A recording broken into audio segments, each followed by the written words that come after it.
ces derniers jours des articles faisant état d'un mystérieux compte de 9 millions de dollars des États-Unis serait bloqué et ce compte m'appartiendrait. Ceci a fait l'objet de plusieurs écrits, de plusieurs commentaires dans les réseaux sociaux. Ces articles ont été insidieusement distillés au sein de l'opinion publique guinéenne et internationale. Je suis profondément choqué. Je refuse de subir dans le silence. Certains diraient, laissez couler, ça va se calmer. Je refuse de rester dans le silence plus longtemps. Parce que ces mensonges à répétition sont proférés, distillés, dans un souci de me nuire. Toujours dans le souci d'apporter de la lumière à cette population guinéenne pour laquelle j'ai un profond respect, à sa diaspora, et à tout observateur avisé de notre pays, j'ai décidé d'organiser ce point de presse. Je tiens à affirmer fermement qu'il s'agit de fausses informations grossièrement montées de toutes pièces dans l'unique dessein de nuire à mon image, à mon honneur, également au gouvernement auquel j'appartiens, à l'honneur de mes amis, de ma famille et de tous ceux qui ont un minimum d'admiration et de sympathie pour moi. J'aurais souhaité que les débats s'orientent vers des questions professionnelles, mais qu'ils ne s'orientent pas sur moi à titre individuel, personnel. Mesdames et messieurs, je vous confirme donc que je ne fais l'objet d'aucune convocation, encore moins d'une interpellation quelconque, ni de la part de la CENTIF, ni de la part d'aucune autre structure ou institution en Guinée, au Sénégal ou ailleurs dans le monde. La mauvaise foi est d'autant plus perceptible qu'à aucun moment les auteurs de ces articles diffamatoires n'ont essayé de prendre contact avec moi pour prétendre vouloir vérifier la teneur de leurs informations qui ne sont qu'allégations, ignorant sciemment un des critères de base de la qualité de l'information qui est l'impartialité. La déontologie de votre métier, mesdames et messieurs, vous en conviendrez avec moi, oblige le journaliste à vérifier la véracité des informations à la source avant de les diffuser. Permettez-moi ici de vous le rappeler en toute humilité, mesdames et messieurs les journalistes. En l'opinion publique, je tiens à annoncer que les accusations mensongères ne resteront pas sans suite et que dans une volonté de respecter les lois de notre pays, permettant à tout citoyen de pouvoir se défendre face à de fausses accusations, j'ai saisi les autorités compétentes. Par conséquent, à ma demande, mon avocat conseil, qui est inscrit au barreau de Conakry, a saisi toutes les autorités compétentes en la matière, que sont la haute autorité de la communication et le tribunal. Obliger les signataires de ces articles mensongers à présenter les preuves de leurs allégations ou à en assumer les conséquences. Permettez-moi ici de rétablir clairement un élément relatif à mes propos sorti de l'interview que j'ai accordée à une radio de la place depuis l'Afrique du Sud, voulant rétablir que ces allégations de 9 millions de dollars étaient fausses. En effet, durant cette interview, j'ai utilisé le terme « je » en lieu et place de ma famille. Je vis au Sénégal depuis 2001, date de ma première prise de fonction à l'étranger et en particulier à Dakar en tant que fonctionnaire international. Comme vous pouvez le voir sur mon CV qui est accessible sur Internet à tous.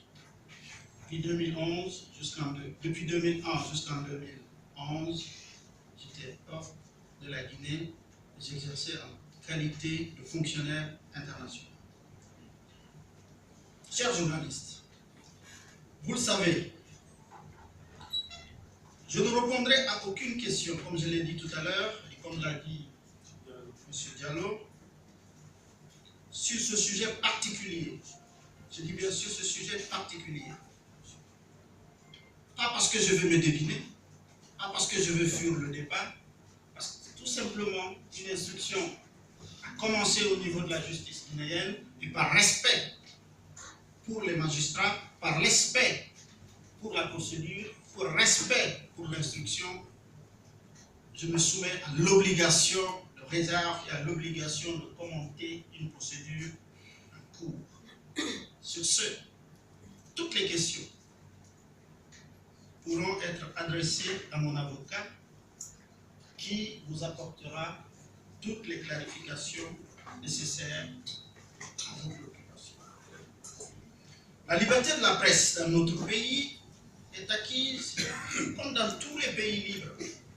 Cette liberté a des règles et une éthique que malheureusement certains oublient un peu trop, souvent à des fins malveillantes, sans se soucier des conséquences tant pour l'individu sali que je suis que pour l'image de notre pays. Mais n'oubliez jamais que nous sommes tous des Guinéens, que lorsque notre pays est indexé, nous sommes tous indexés, que cela soit de façon positive ou négative. Humblement, chacun de nous devrait se battre à apporter quotidiennement son grain de sel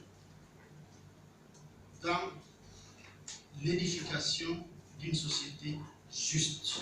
Son grain de sable, sa pierre, son talent, son courage pour construire une nation plus forte. Comme vous le voyez, mesdames et messieurs, j'ai choisi librement de venir vous rencontrer dans votre maison, la maison de la presse.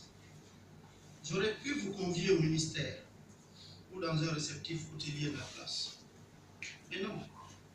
J'ai choisi la maison de la presse par égard et par respect pour votre profession, qui est un des garants de la démocratie dans le monde, connu par tous comme étant le quatrième pouvoir. Mesdames et messieurs, vous en conviendrez, on ne peut pas être un des gardiens du temple en étant un des mercenaires au service du plus offrant.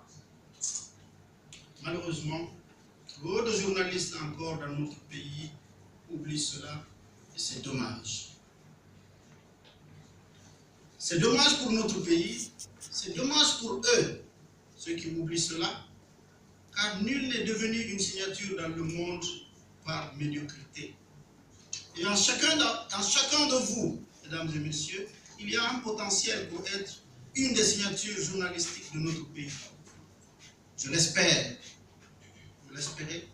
Je suis certain que la Guinée aussi aura au fil des années ses signatures. Être connu et reconnu inspire le respect. Choisissez cela librement, et non pour quelques milliers de francs, le magot de la décadence. Ne le faites pas pour moi ou pour toute personnalité publique. Faites-le pour vous. Faites votre métier dans la dignité et le respect de la déontologie. Faites vos enquêtes. Investiguez, vérifiez et dénoncez dans la vérité. Mais soyez irréprochables dans le pouvoir qui vous est conféré dans votre métier. Mesdames et messieurs, notez que toutes les questions liées à cette procédure, encore une fois, devront être adressées à mon avocat, seul autorisé à vous répondre Mais je vous rappelle encore, vous pouvez faire des investigations intègres et impartiales sur cette fausse accusation qui vous conduiront à la vérité. C'est l'une des bases de votre honorable métier de journaliste. Je ne lâcherai rien, et rien du tout. Trop, c'est trop. Il y a quelques années, on disait de moi, j'ai été arrêté en Belgique avec 6 millions d'euros, comme si cela se transporte dans un porte-monnaie. On parlait de 54 millions de dollars. On parlait encore du même pays que j'ai été arrêté avec 4 millions d'euros. J'ai des villas par-ci, j'ai des immeubles par-là. Comme je dis au début, j'aurais voulu qu'on dise je fais mal mon travail, que je ne connais pas mon métier, que le débat ne se transporte pas à des niveaux qui ternissent l'image